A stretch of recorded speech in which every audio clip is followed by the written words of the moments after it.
Tenemos ya en sala al doctor Pablo Santillán, quien pues nos va a presentar el tema de shock hemorrágico en paciente obstétrica. Bienvenido, doctor Santillán. Muchas gracias por su presencia y por su valiosa participación. La sala es suya, está compartiendo ya pantalla, la podemos ver y le escuchamos. Muchas gracias, muy buenas tardes con todos. Es un gusto para mí estar el día de hoy con ustedes. Gracias la invitación a Coexpo, al Grupo Sepsis, al doctor Carlos Sánchez, y pues es un honor definitivamente abrir este gran congreso y este gran acto académico. Vamos a hablar un poco sobre lo que es el shock hemorrágico en obstetricia, y esta es la secuencia que vamos a llevar y en este orden de ideas más o menos vamos a manejar los próximos 40 minutos, tomando en cuenta que vamos ya un poquito retrasados. Es importante saber que diariamente mueren 830 mujeres por causas prevenibles, dentro de los cuales la hemorragia obstétrica es una de esas. Es decir, que una mujer cada 6 minutos fallece por esta consecuencia de un tratamiento no muy adecuado de lo que es la hemorragia obstétrica. Y también es importante saber que estas se presentan generalmente en países de bajos o medianos ingresos, dentro de los cuales el Ecuador y muchos países de Latinoamérica están dentro de estas estadísticas. La Organización Mundial de la Salud determinó en el año 2014 las principales 4 causas de muerte, dentro de las cuales la hemorragia, los trastornos hipertensivos, la sepsis y las enfermedades tromboembólicas son las principales. En la actualidad, en muchos países del COVID-19, como en México o Brasil, por ejemplo, es la primera causa de muerte y mortalidad materna. Sin embargo, la hemorragia obstétrica sigue siendo la primera causa a nivel global. Como ustedes pueden ver, según el Index Mundi, el Ecuador y muchos países de Latino y de Centroamérica entran dentro del 5º grupo, con lo cual presenta alrededor de 54 a 397 muertes por cada 100.000 nacimientos vivos. Pero ¿por qué seguimos con muerte materna si sabemos manejar mucho mejor los uterotónicos, manejamos mucho mejor la reanimación? Los ginecólogos suelen hacer técnicas de compresivas, quirúrgicas o no quirúrgicas, para detener este sangrado. Pues hay varios puntos, y dentro de los cuales definitivamente los cambios fisiológicos y adaptativos tienen un papel importante. Todos sabemos que toda la economía de la mujer embarazada cambia durante estos 9 a 10 meses de embarazo, y es por eso que esto repercute en la reanimación que nosotros vamos a realizar. Esta nueva propuesta del año 2018 de choque, que el choque hipovolémico tiene alrededor del 27% de incidencia en cuanto a los diferentes tipos de choque. Y todos sabemos que la definición de choque es un desbalance o un desajuste entre la entrega y la demanda de oxígeno. El choque hipovolémico es una condición de perfusión inadecuada de los órganos causada definitivamente por una pérdida de volumen intravascular que suele ser generalmente aguda. Esta pérdida de volumen intravascular tiene repercusiones a nivel de la precarga cardíaca, las cuales bajan un nivel sumamente crítico y producen una reducción tanto de la macro como de la microcirculación, con consecuencias negativas para todo el metabolismo celular y el desencadenamiento de reacciones inflamatorias. Esta nueva propuesta de la nomenclatura de shock determina que el choque hipovolémico tiene en la actualidad 4 tipos o 4 subtipos de choque. El choque hemorrágico, que resulta de una hemorragia aguda sin una lesión importante de un tejido blando. El choque hemorrágico traumático, resultante de una hemorragia aguda con una lesión de tejido blando y además una liberación de procesos inflamatorios y activación del sistema inmunológico. El choque hipovolémico, en el sentido estricto, el cual desencadena una reducción crítica del volumen y del plasma circulante sin una hemorragia aguda, y el choque hipovolémico traumático resultante de una reducción crítica del volumen plasmático circulante. ¿Y por qué es esto? Porque definitivamente estos cambios adaptativos y fisiológicos del embarazo hacen que hacia el final del embarazo este sistema de alto flujo y de baja resistencia no tenga una autorregulación importante. Es por eso que hacia el final del tercer trimestre la materna tiene en cada arteria uterina alrededor de 700 ml por minuto. Eso significa que la gran cantidad de sangre que presentan estos vasos, al no tener una autorregulación, pueden determinar una mortalidad mucho más rápida en comparación a los otros grupos de pacientes. Otro punto importante es que definitivamente la estimación visual del sangrado no es la forma más adecuada de valoración, tomando en cuenta que depende de cada persona y de personal de salud. En la actualidad y en el año 2019, el Colegio Americano de Ginecólogos y Obstetras determinó que nosotros deberíamos utilizar métodos cuantitativos como la gravimetría o la colorimetría, tomando en cuenta la incidencia de diferencias muy exageradas en cuanto a la valoración de la hemorragia. Es por eso que este mecanismo, el Tritón, que es una plataforma de monitoreo móvil con características Gauss, nos permite determinar no solo la cantidad de sangre que tiene cada uno de los instrumentos quirúrgicos o de los materiales quirúrgicos como las gasas y las compresas, sino también la cantidad de la hemoglobina que presenta cada uno de estos componentes, e incluso nos permite pesar por medio de código QR la determinación mucho más exacta de la cantidad de sangre. Otro punto importante es que, basado en los cambios fisiológicos y adaptativos, la paciente obstétrica presenta cambios macrohemodinámicos muy tarde. Cuando hay una pérdida de entre el 30 al 40% de su volemia total, es cuando recién empieza a aparecer cambios hemodinámicos en la paciente obstétrica. Es por eso que la mayoría de autores determinan que la hemorragia entra dentro de lo que conocemos la hora dorada. Es decir, mientras más rápido tengamos un diagnóstico y un tratamiento, mucho mejor es la sobrevida de los pacientes. Mientras que si nos demoramos en el diagnóstico y en el tratamiento, la sobrevida de estos es muy corta. Es importante también saber que al inicio de la hemorragia obstétrica, el sistema simpático es el que gobierna el escenario y hay una redistribución hacia la zona central o centrípeta, hacia la zona cardiotorácica de todo el flujo. Si nosotros no hacemos un diagnóstico y un tratamiento inicial rápido, esto pasa al segundo escenario, donde el sistema nervioso parasimpático redistribuye hacia la zona periférica y es lo que conlleva a lo que nosotros conocemos como una coagulopatía intravascular diseminada. ¿Cómo identificamos a una paciente en choque? Nosotros debemos ir desde escenarios de bajos recursos hasta escenarios de altos recursos. Y en escenarios de bajos recursos es importante saber que nosotros tenemos 3 ventanas macroscópicas para determinar choque en la población obstétrica. La primera es una ventana neurológica con cualquier alteración del estado de conciencia. La segunda es una ventana renal con una uresis por debajo de 0.5 ml por kilo por hora. Y la tercera, que está tomando mucha importancia, que es la ventana cutánea con esta escala, que es la escala de Mottling, que determina el moteado o la distancia del moteado que va recorriendo, alejándose de la rodilla, con un llenado capilar de la rodilla por debajo de 4 segundos. Todo lo que esté por encima de 4 segundos determina una hipoperfusión y una ventana cutánea alterada. Otro punto importante en escenarios de bajos recursos que todos conocemos definitivamente es el índice de choque, con la división de la frecuencia cardíaca para la tensión arterial sistólica. Y miren ustedes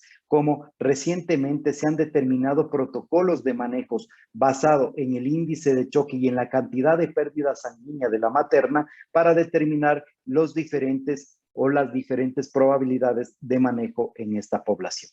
Ustedes van a ver que una de las metas del manejo de la transfusión masiva es la presión arterial media. Es por eso que en algunas guías y algunos autores han modificado este índice de choque a una división de la frecuencia cardíaca para la tensión arterial media, determinando un valor por encima normal entre 0,7 a 1,3. Todo lo que esté por encima de 1,3 determina que la paciente está mucho más críticamente enferma. Tomando en cuenta también que el parámetro respiratorio y la frecuencia respiratoria es uno de los primeros signos que se altera en un paciente chocado, se ha determinado el índice de choque respiratorio, que consiste en la división de la frecuencia cardíaca para la presión arterial sistólica multiplicado por la frecuencia respiratoria para 10. Todo lo que esté por encima de 1,7 es críticamente enfermo. Todos sabemos que los marcadores gasométricos como el lactato, y en la actualidad mucha controversia en cuanto al exceso de base, sin embargo, es lo que las guías nos recomiendan en el caso de no tener un lactato por medio de gasometría, utilizar el exceso de base. Sin embargo, sabemos que el lactato en la actualidad es un factor independiente de protocolo de transfusión masiva. Y este estudio de más de 11 años intentó determinar si es que sumamos el lactato con el índice de choque, había una mejor especificidad y un mejor valor predictivo positivo para protocolo de transfusión masiva. Y definitivamente sí, el juntar estos dos marcadores pues determina mucha más especificidad y un valor predictivo mucho más cercano. No debemos olvidar el uso de las hojas de alerta temprana que ya han sido extrapoladas a la población obstétrica y que por medio de una valoración numérica o colorimétrica, es decir, por semaforización, determina la activación de los equipos de respuesta inmediata en la población obstétrica. Tan importante ha sido el impacto de estos marcadores de gasométricos como el lactato, el exceso de base y del índice de choque que actualmente se utilizan ya dentro de la escala de hemorragia que conocíamos normalmente con valores como corte por encima de 0.9 en caso del índice de choque y del lactato por de encima de 2 y el exceso de base por encima de -6. Es decir, que todo lo que esté por encima de -6, -7, -8, -9, estamos frente a una paciente mucho más crítica. Y esto ha sido extrapolado a la población obstétrica desde el año 2013 y como podemos ver, pues ya se determina como parte del manejo hemorrágico.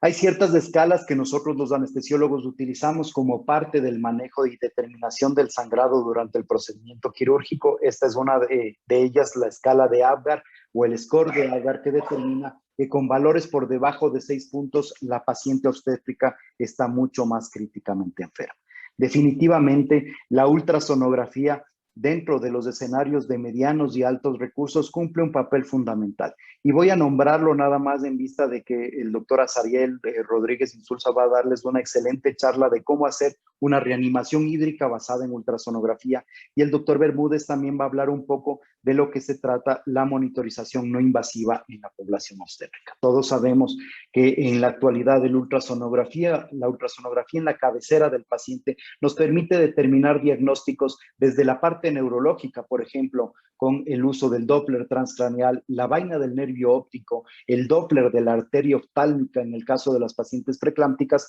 hasta los miembros inferiores, pasando por todo ese scan con el protocolo CUS, por ejemplo, de ultrasonografía de compresión mediante la determinación para un descarte de tromboembolismo pulmonar en la población obstétrica por medio del estudio YERS que salió hace un par de años, pues en la actualidad todos sabemos que la ultrasonografía ha ido ganando mucho terreno. Como les digo, no voy a profundizar mucho, sin embargo, sí recalcarles los puntos más importantes dentro de esto, las 4 ventanas que nos determinan en la población obstétrica una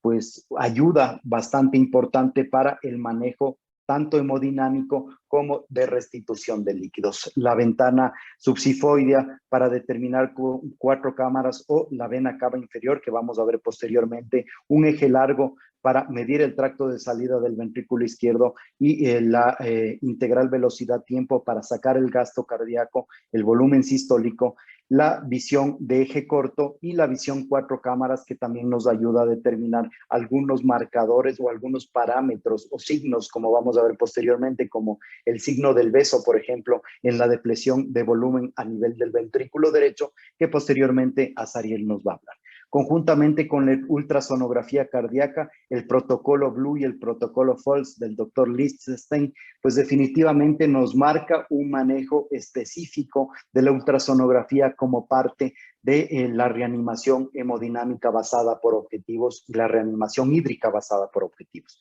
Va a hablar Azariel un poco más adelante de eso, sin embargo, los puntos importantes que quiero recalcarles es que basándose en los patrones y en las líneas de los patrones, es decir, las líneas A o las líneas B, nosotros determinaríamos que si el paciente puede tener o no respuesta a líquidos o si ya está en un escenario de sobrecarga. Miren ustedes la línea pleural, que pues todos sabemos determinar en la actualidad, y pues como vamos a ver las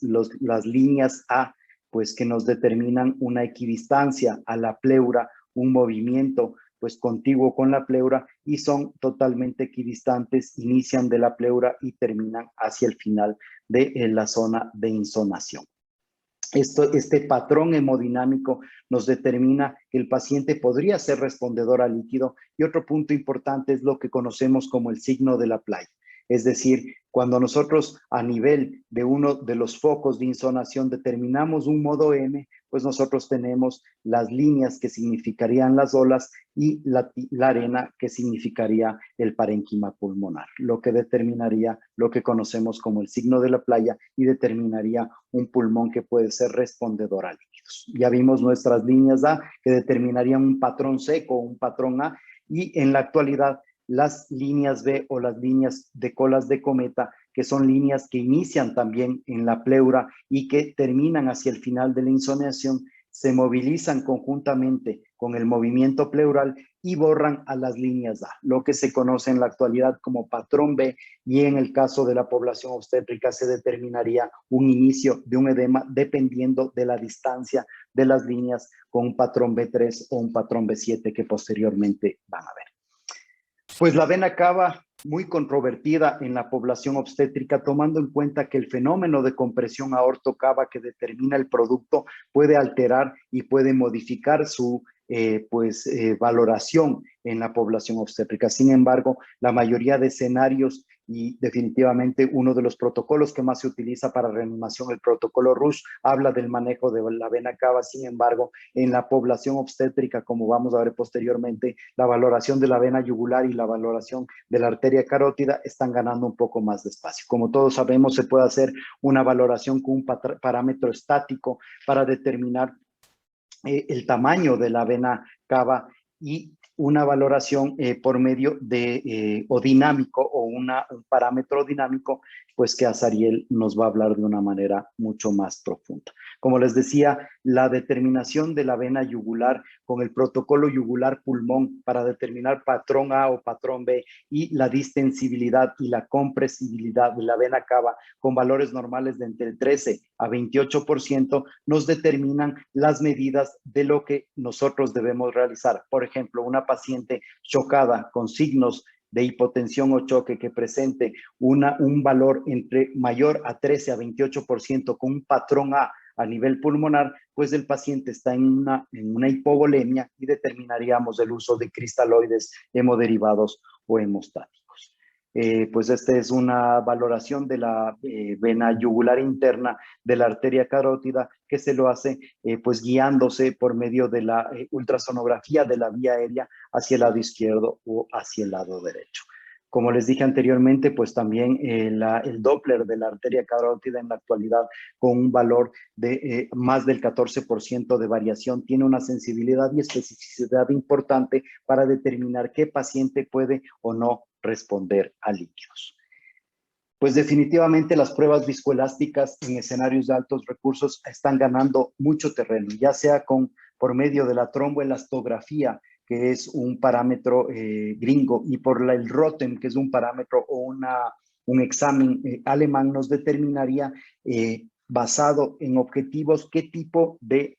hemoderivado, hemocomponente o prohemostático podemos utilizar. Todos, me imagino, hemos visto la valoración tanto del tiempo de reacción como el tiempo de coagulación en el ROTEM, el tiempo de cinética de formación de fibrina, el tiempo de formación del coágulo, la amplitud máxima o la firmeza máxima del coágulo y la lisis a los 30 segundos. Todo esto nos va a determinar en escenarios de altos recursos que nosotros vamos a hacer un manejo guiado en objetivos. Por eso que muchas guías en la actualidad nos determinan basado en el coágulo, nosotros debemos utilizar los diferentes hemocomponentes derivados o prohemostáticos. Y miren ustedes que en algunas guías ya aparecen basados específicamente en el FIBTEN, APTEN, EXTEN, pues la determinación de qué podemos utilizar y cómo podemos manejar un escenario de un shock hemorrágico en la población obstétrica. Todos sabemos que las variables estáticas de valoración de respuesta a líquidos ya no se utilizan. En la actualidad, las variables dinámicas como la variabilidad del volumen sistólico, la variabilidad de la presión de pulso y el índice de variabilidad pletismográfico es lo que podemos utilizar. También se utiliza la bioreactancia como un monitor hemodinámico no invasivo, que me imagino el doctor Bermúdez nos va a hablar y por eso no voy a profundizar en el tema. Sin embargo, explicarles que esto se basa en la colocación de 4 parches en la zona anterior o en la zona posterior del tórax con el objetivo de emitir una onda de baja frecuencia y de alta amplitud, con el objetivo de que esto choque con cada latido de la aorta. Y como vamos a ver en el video, al colocar estos 4 parches en la zona anterior del tórax, se emite la onda de la bioreactancia, la cual choca con la aorta abdominal y produce una onda o un retraso de la onda de pulso. Esta onda de retraso de pulso va a ser extrapolada a la curva de Frank-Starling y nos va a determinar qué paciente es o no es respondedor al líquido, tomando en cuenta que el 50% de pacientes críticamente enfermos en la actualidad conocemos que no responden a líquidos. Es por lo tanto este tipo de medidas no invasivas que están ganando mucho terreno en el manejo de la monitorización hemodinámica en pacientes críticamente enfermos y, como les decía, consiste en esta interpretación del retraso de la onda de fase, de la onda de pulso, la cual el momento que nosotros utilizamos una cantidad de líquidos determinada, pues aumenta la precarga, esto aumentaría el retraso de la onda de fase y por lo tanto determinaría la medición del volumen de variabilidad sistólico que si es que es mayor del 10% según algunos autores hasta el 14% según algunos otros autores, pues determinaría que el paciente es respondedor o no al líquido. Esto se extrapola a la curva de Frank-Starling y si queda en la parte baja de la onda, pues es un paciente respondedor a líquidos, mientras que si no hay un aumento de más del 10%, el paciente pasa a la pendiente y obviamente es un paciente que no es respondedor al líquido. Nosotros en la actualidad estamos utilizando mucho en cirugía fetal este tipo de medicamentos, este tipo de instrumentos para la valoración de respuesta o no a líquidos. Y pues la bioreactancia te permite pues valorar muchos parámetros como el índice cardíaco, el gasto cardíaco, el índice de resistencia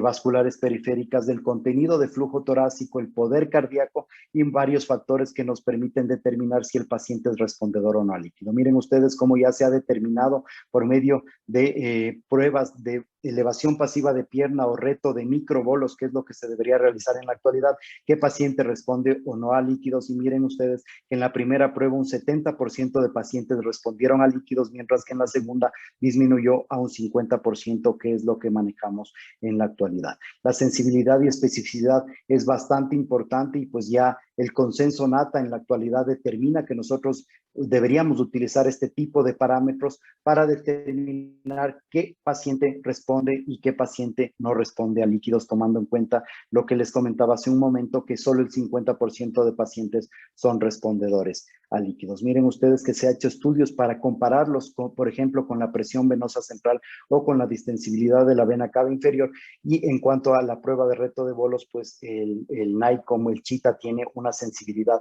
bastante importante y pues es algo que debemos hacer. ¿Cómo iniciamos el tratamiento de un shock hemorrágico? Pues con la mnemotecnia OBM y el 10-14-14-16. Siempre colocar oxígeno a 10 litros por minuto con la FiO2 más alta, 2 vías de acceso grande, número 14 o 16, siempre por encima del diafragma, tomando en cuenta el fenómeno de compresión aortocava y la monitorización, en este caso, de nuestra paciente, tomando en cuenta la ventana renal con una vía número 16. Todos debimos haber escuchado lo que es la cirugía del control de daños y en el año 2019 la doctora María Fernanda Escobar de Cali, Colombia, determinó lo que se llama la resucitación de control de daños. Y esto es muy importante porque hizo una unión entre la cirugía de control de daño y las técnicas que nosotros como anestesiólogos, emergenciólogos o intensivistas podemos manejar. Basado en las 4T y basado en parámetros microhemodinámicos y la determinación de marcadores de hipoperfusión como el lactato y como el exceso de base, nos permite determinar una activación del equipo de respuesta inmediata que se basa en 3 puntos. El primero es un parámetro restrictivo del uso de líquidos que vamos a ver posteriormente, el manejo de la hipotensión permisiva durante la reanimación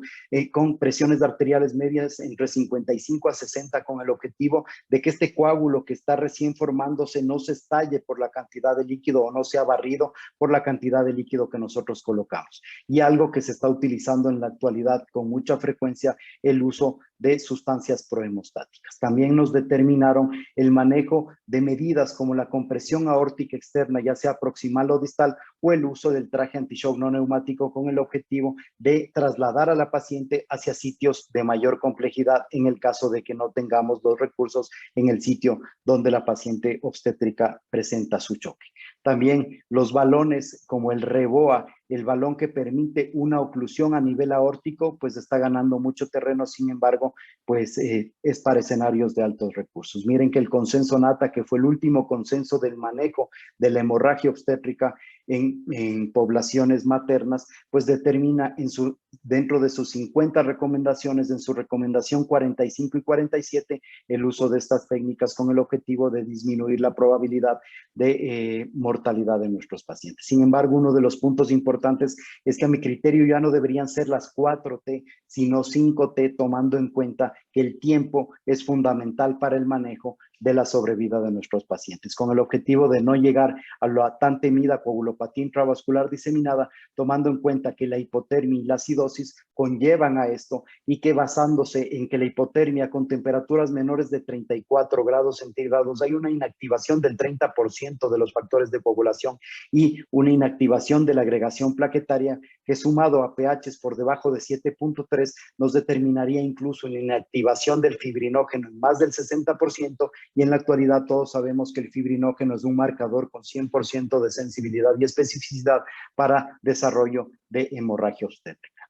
En cuanto al manejo de líquidos, pues como vimos anteriormente, solo el 50% de pacientes responden o no. Y en el estudio Tempo-H se determinó que nosotros no deberíamos utilizar más de 4 litros en una reanimación inicial, tomando en cuenta que cada litro por encima de los 4 litros aumenta entre un 2 y un 4% la mortalidad en la población obstétrica. Es por eso que de inicio nosotros deberíamos utilizar 2000 ml de cristaloides balanceados y calientes y posterior a eso determinar por medio de pruebas dinámicas como la elevación pasiva de piernas del reto de bolo de líquidos que en la actualidad ha bajado a 100 ml,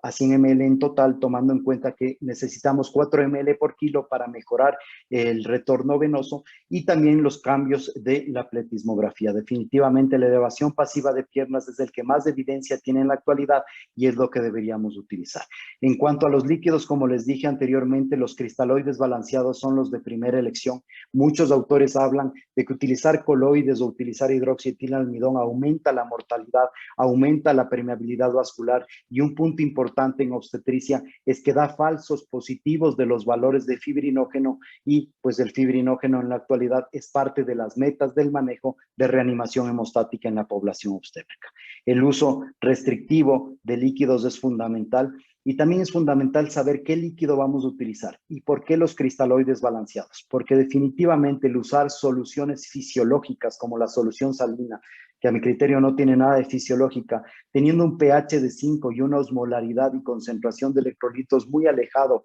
a lo que la población obstétrica presenta en sus cambios adaptativos durante los 10 meses de embarazo, determinaría un aumento de la probabilidad de acidosis. Y si a esto ustedes colocan cantidades muy grandes de líquido por encima de 4 litros y fríos, estamos llevando a lo que vimos anteriormente que se conoce como la tríada de la muerte. El uso de sustancias cristaloides balanceadas como el lactato Ringer es lo que la mayoría de guías nos determina. Y miren este estudio de comparación entre el lactato Ringer y la solución salina, un ensayo prospectivo aleatorizado doble ciego que determinó que definitivamente el usar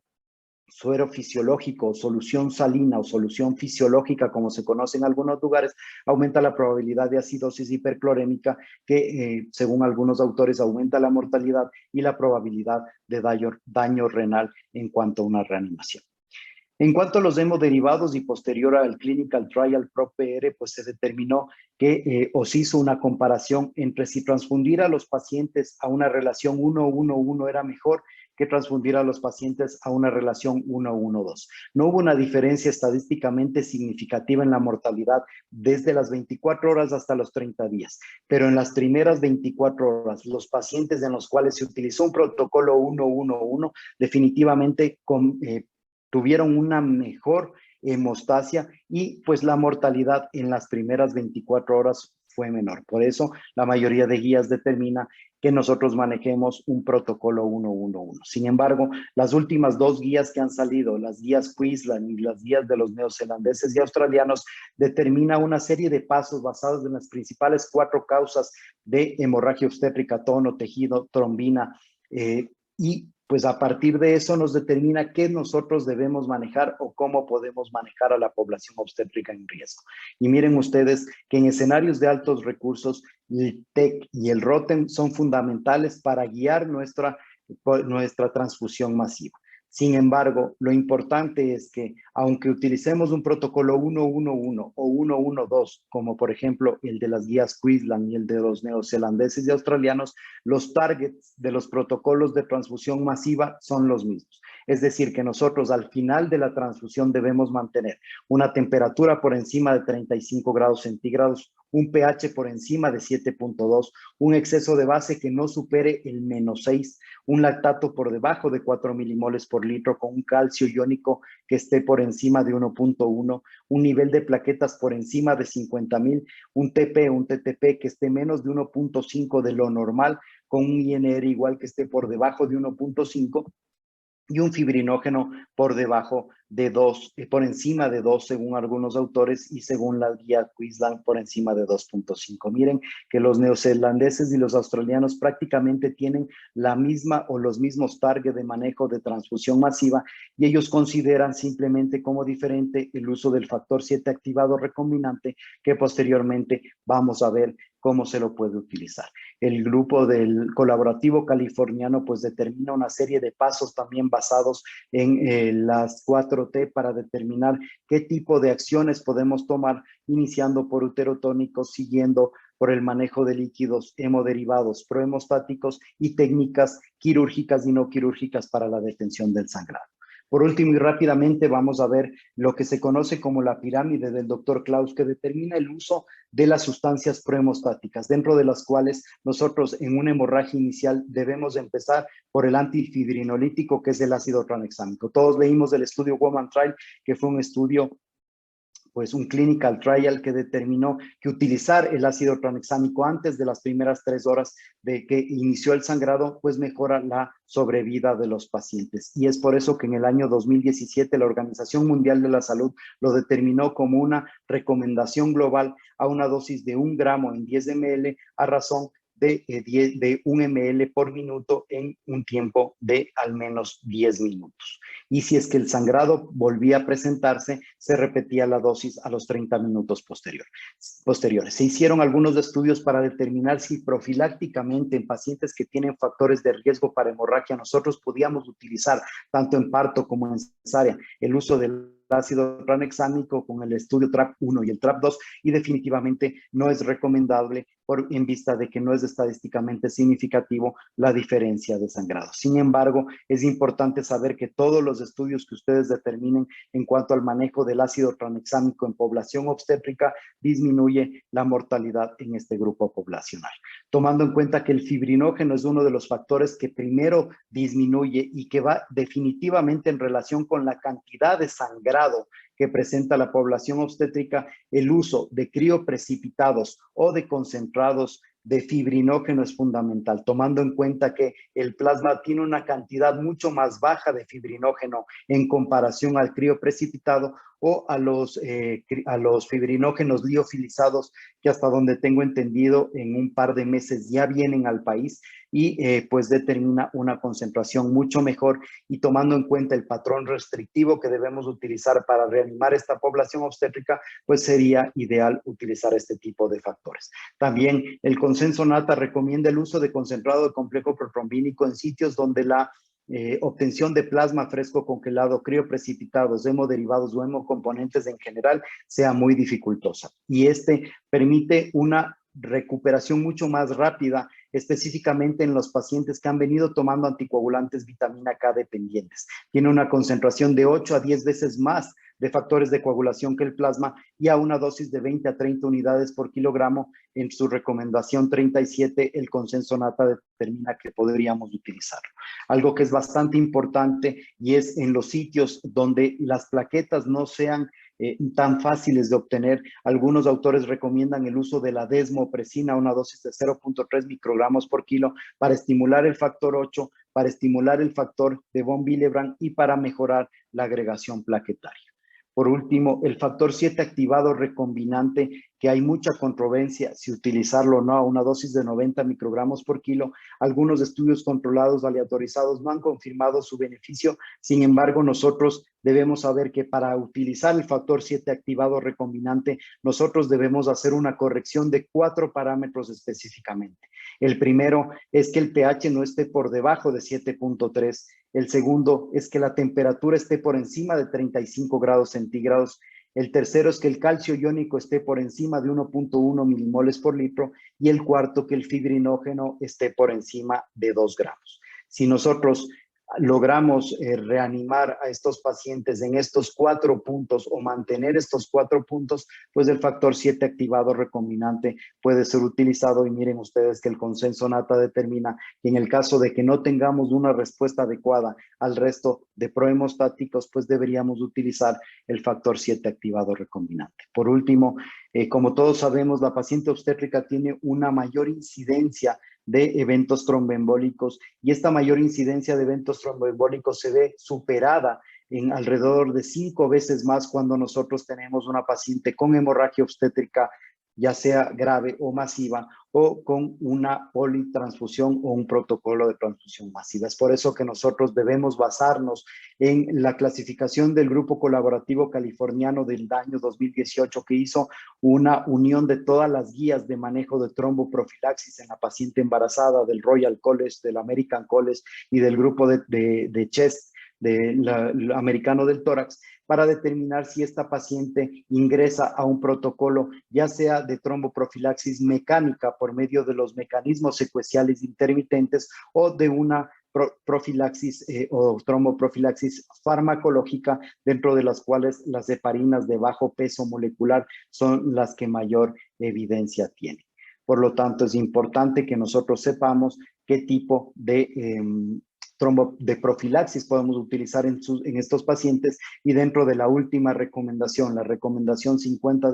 del consenso NATA, con una evidencia 1B, nos determina el uso de tromboprofilaxis posterior a una hemorragia o al uso de protocolo de transfusión masiva. Por último, es importantísimo que nosotros realicemos escenarios de simulación multidisciplinarios con el objetivo de que determinemos el manejo en conjunto, tanto emergenciólogos, ginecobstetras, anestesiólogos e intensivistas, del manejo de este escenario que definitivamente es crítico en la población obstétrica, con el objetivo de determinar mejores resultados y basarnos en protocolos y guías para disminuir la morbimortalidad en nuestra población obstétrica, y que no suceda lo que generalmente pasa en los quirófanos, una mala cuantificación de la hemorragia en la población obstétrica. Por lo tanto, como conclusiones,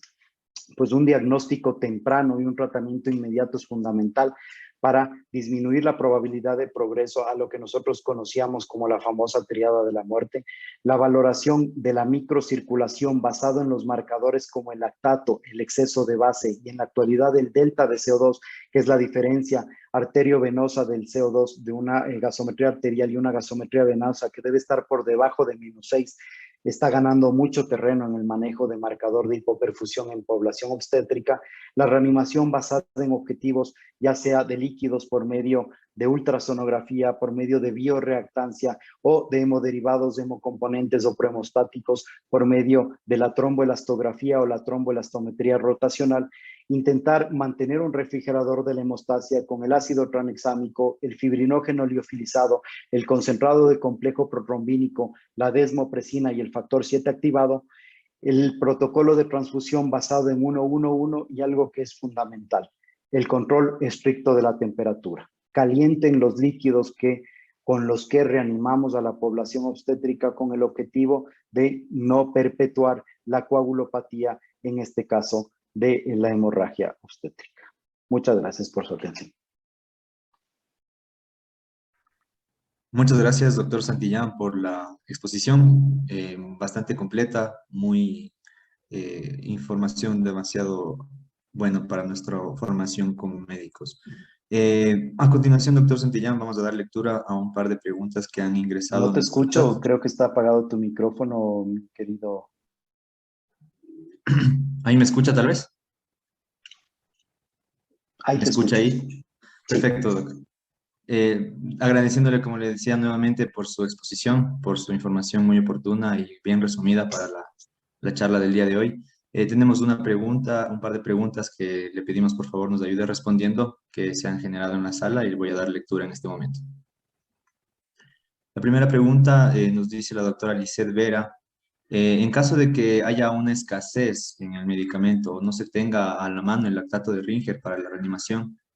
¿cuál es la opción, pues teniendo en cuenta lo ya dicho en la charla, que se puede utilizar o cuál es una alternativa que podemos usar nosotros? Bueno, en la actualidad se está estudiando mucho el Plasmalite A, que es una solución mucho más fisiológica y el pH es mucho más parecido al cambio adaptativo y fisiológico de la población obstétrica. Sin embargo, hasta ahora no llega al país, Baxter no lo trae todavía.